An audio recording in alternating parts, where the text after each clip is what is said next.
Hello viewers, welcome to my YouTube channel. On my previous video, I explained the structure of male gametophyte and female gametophyte under the chapter Sexual Reproduction in Flowering Plant. Now today I am going to explain you the pollination, because after the maturation of the male and female gametophyte, they need to come to each other for fertilization. So pollination is the way of their come together. Okay. So what is the definition of pollination? So pollination is the transference of pollen grain from anther to the stigma. Okay, so transference of pollen grain. This is the pollen grain found within the anther, and there is the stigma. So transference of pollen grain from anther to the stigma, that transference is called the pollination. Okay, so this transference is of two types, that is self-pollination and cross-pollination. That is self-pollination and cross-pollination.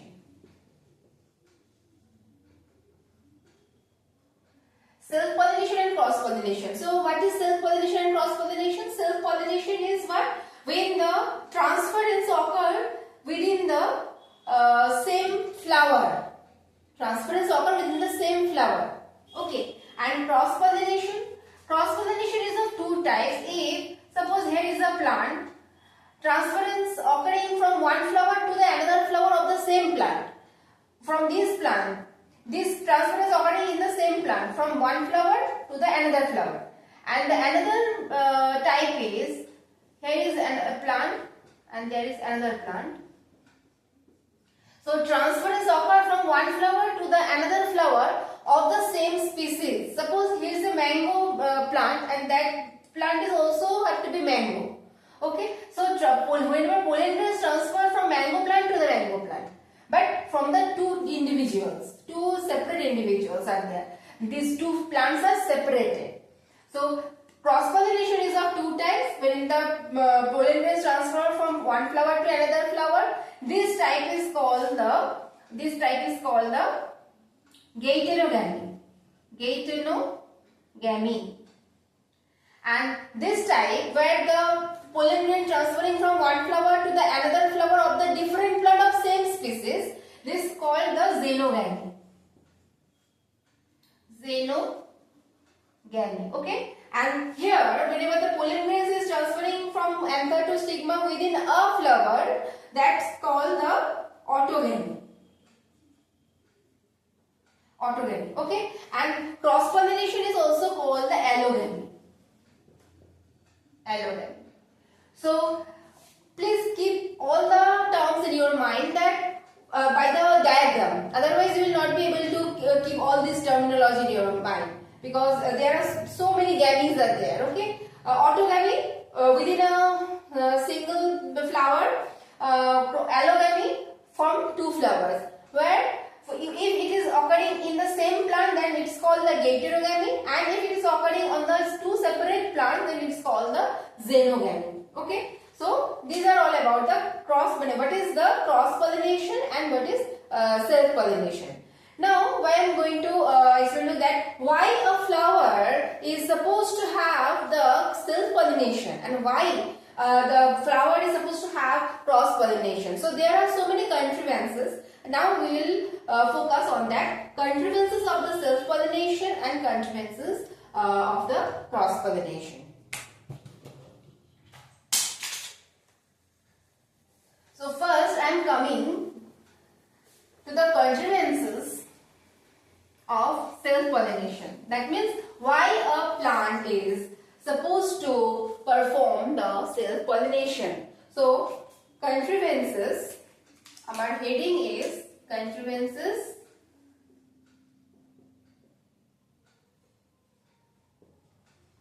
of self-pollination.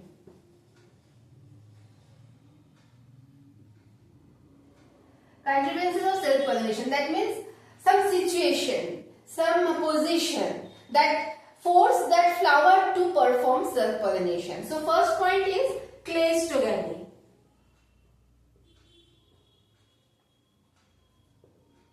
And second is homogamy. Okay. So what is cleistogamy? Cleistogamous flowers are what? The flowers are not open. Flowers never get open. Okay. So this type of flowers called cleistogamous flower, just like Commelia bengalensis, oxalis. These are some examples. You please go through your book for the examples. Okay. So because if I give you the example right now, you will not be able to memorize all the examples. It will be go to hell. But just understand the matter, understand the terminology. What does it mean? So cleistogamy, whenever the flowers are not get open. So within a closed flower, all the pollination is occurring. So is the anther and here is the stigma. So transfer is a pollen grain occurring within the flower. That is the cleistogamy. And some flower are there that is called the chasmogamy. What are they? Flowers open but after the pollination. When the androecium and gynoecium get matured and they perform all their pollinations, after having pollinations, the flowers get open. That kind of flower is called the chasmogamy. Chasmogamy. Okay, and the flowers never get open, that are called cleistogamous. And homogamy is what? When the both are androecium and gynoecium, the anther and the stigma, are maturing at the same time, at the same length. They are called the homogamy. So these are three contrivances that force that flower to perform self-pollinations. Okay. Now come to the contrivances of cross-pollination.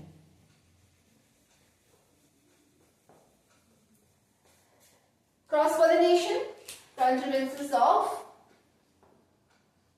cross-pollination. So first point is unisexuality.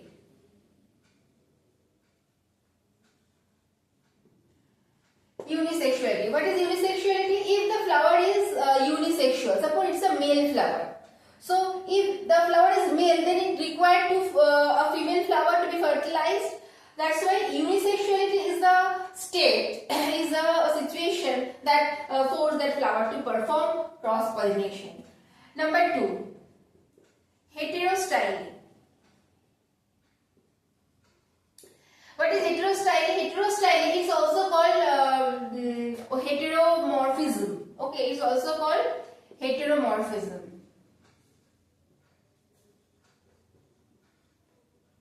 Morphism. So heteromorphism is that when the length is the anther and here is the stigma.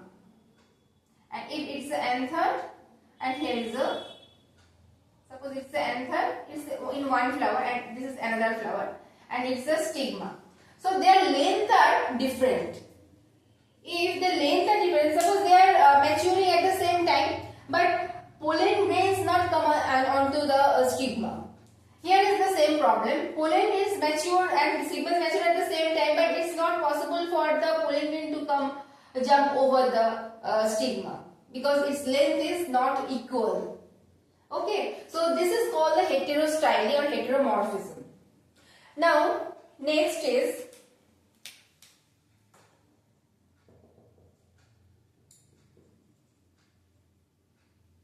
harcogamy.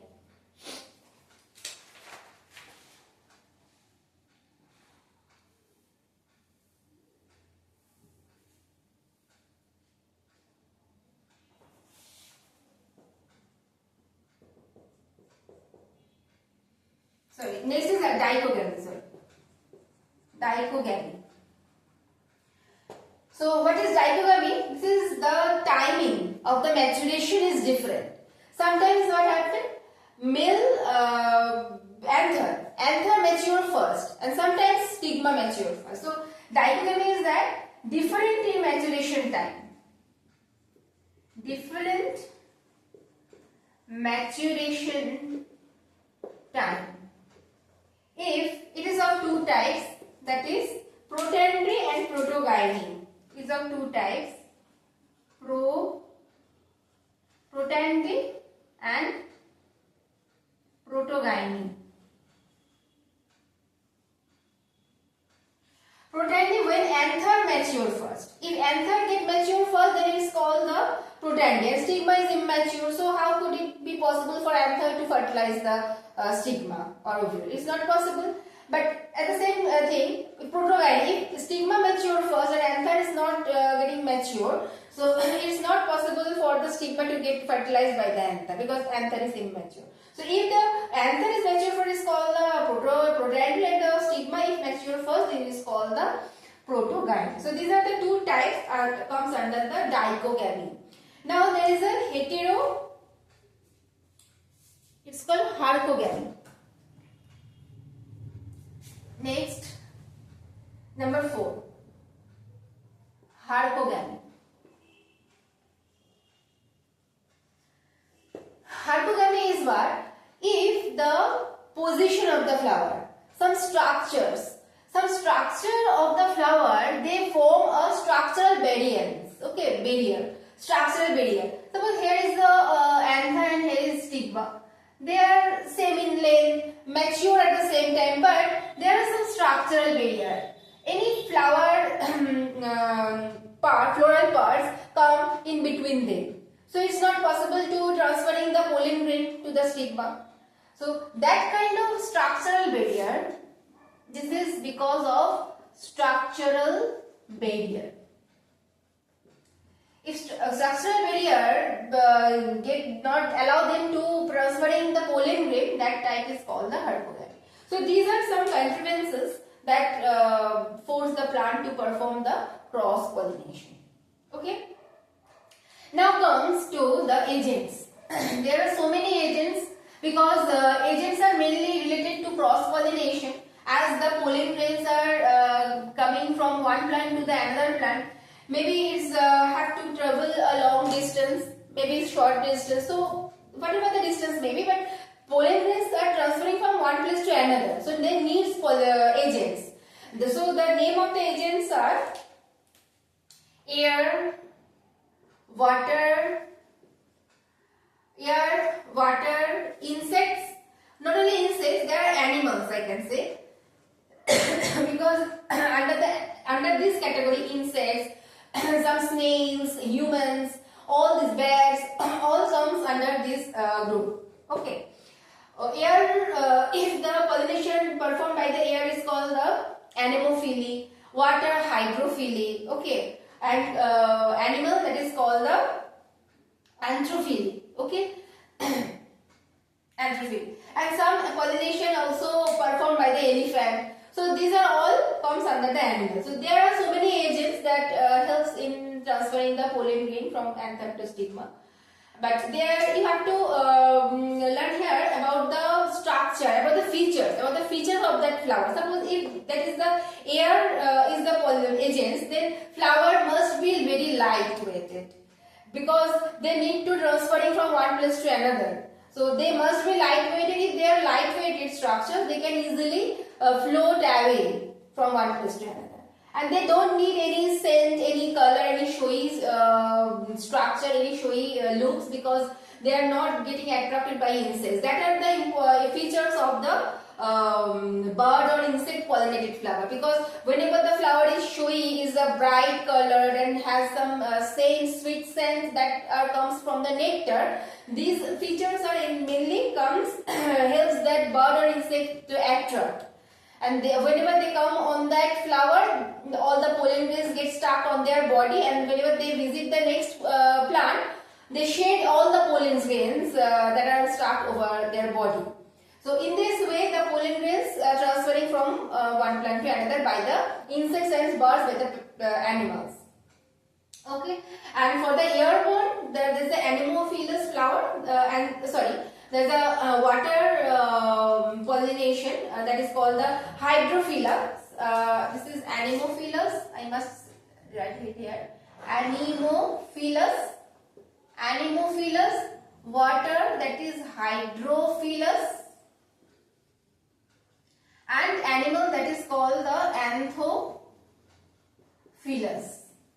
Okay, so under the anthophilus there are so many categories: malacophilus, ornithophilus, bird pollinated flower, and elephantophilus.